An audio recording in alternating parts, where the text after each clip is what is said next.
पीले दांत वाली बहू। रंजना कभी ब्रश नहीं करती थी। उसे कितनी बार उसके माँ बाप ने डांटा, लेकिन उसका कोई असर उस पर होता ही नहीं था, जिस कारण से उसके दांत पीले पीले हो जाते हैं। शादी के बाद।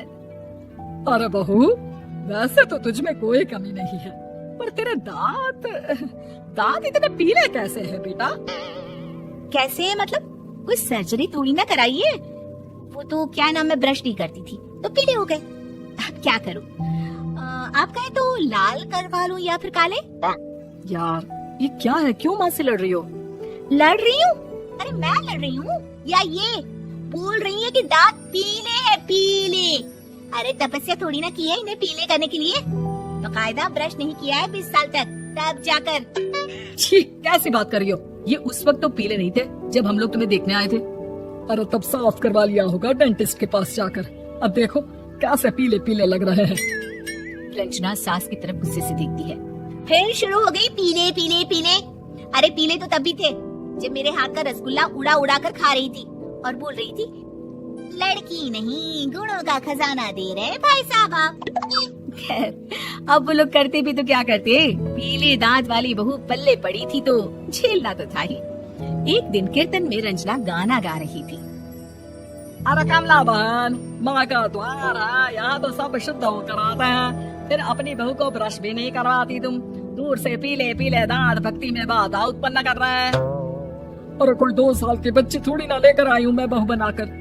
अच्छी खासी लड़की है, अरे कैसे करवाऊं ब्रश? ये तो उसे खुद करना चाहिए ना।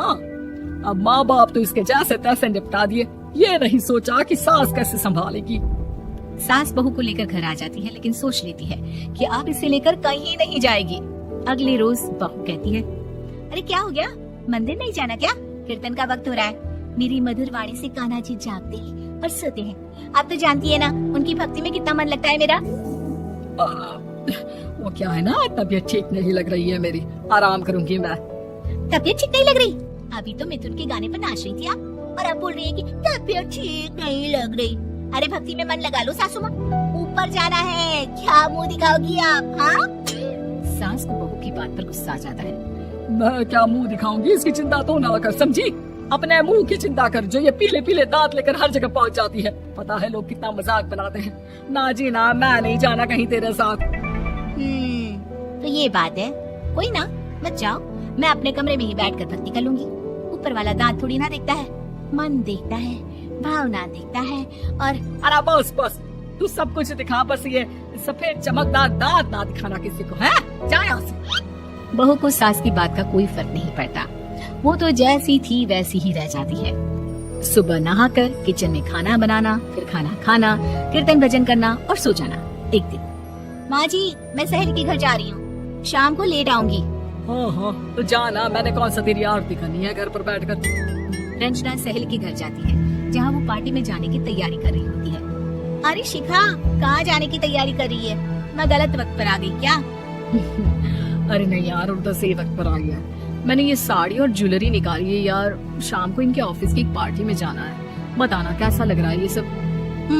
नहीं यार, इस ड्रेस के साथ तो वो वाली ज्वेलरी अच्छी लगेगी। हाँ सही बोल रही है, मैंने ध्यान ही नहीं दिया। वैसे तो हमेशा से मस्त फैशन सेंस रखती है, तो बड़ा जाती होगी ना पति के साथ पार्टी में।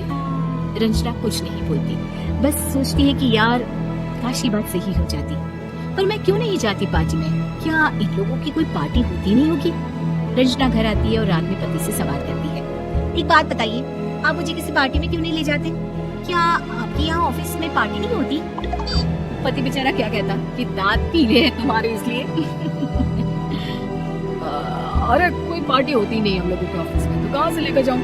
और मार्केट, मॉल, कहीं वीकेंड घूमना, कहीं तो। अरे यार सारे हफ्ते में एक छुट्टी होती है, तो सोचता हूँ कि आराम ही करूँ। क्यों? रंजना मन मार के रह जाती है।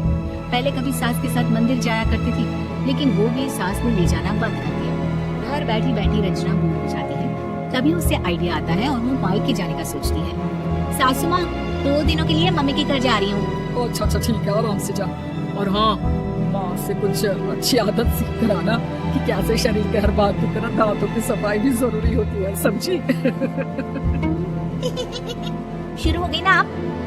वो लोग आपकी तरह नहीं है कि छोटी छोटी बात का पतंगड़ बना दे। उन लोगों के लिए मैं मायने रखती हूँ, ना कि मेरे पीले पीले दांत। रंजना माँ को बिना बताए उन लोगों को सरप्राइज देती है, लेकिन जैसे ही वो दरवाजे पर पहुँचती है, अंदर देखती है कि घर वाले कहीं जा रहे होते हैं।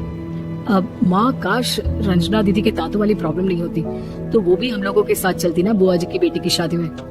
हाँ बेटा, लेकिन अब उसे कौन समझाए कि उसको उसके पीले दांत नहीं दिखते, लेकिन उसके आसपास के लोगों को कितना एम्बैरेसिंग फील कराते हैं। मुझे तो कितनी बार उसके स्कूल की टीचर ने शिकायत की कि उसके साथ कोई लड़की बैठना भी नहीं चाहती, और ना ही कॉलेज में कोई उससे बात करना चाहता था, लेकिन पता नहीं क्यों उसे ये बात समझ में ही नहीं आती। कोई कमी नहीं है उस लड़की में, बस यही कि दांत पीले हैं। वो तो भला हो जीजा जी और उनकी माँ का, जो दीदी को जैसी है वैसे ही रखा हुआ है। रंजना को अपने घर वालों की बात सुनकर बहुत दुख होता है। वो सोचती है कि वो क्या करे, लेकिन फिर वो सीधा डेंटिस्ट के पास जाती है, अपने दांत चमकाती है और कसम खाती है कि वो रोज ब्रश करेगी।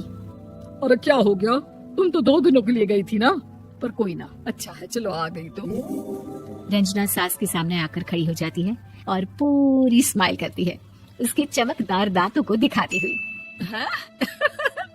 चले मंदिर। माँ मुझे माफ कर दीजिए, मैंने आप लोगों को बहुत एम्बैरेसिंग फील करवाया। मैं आज से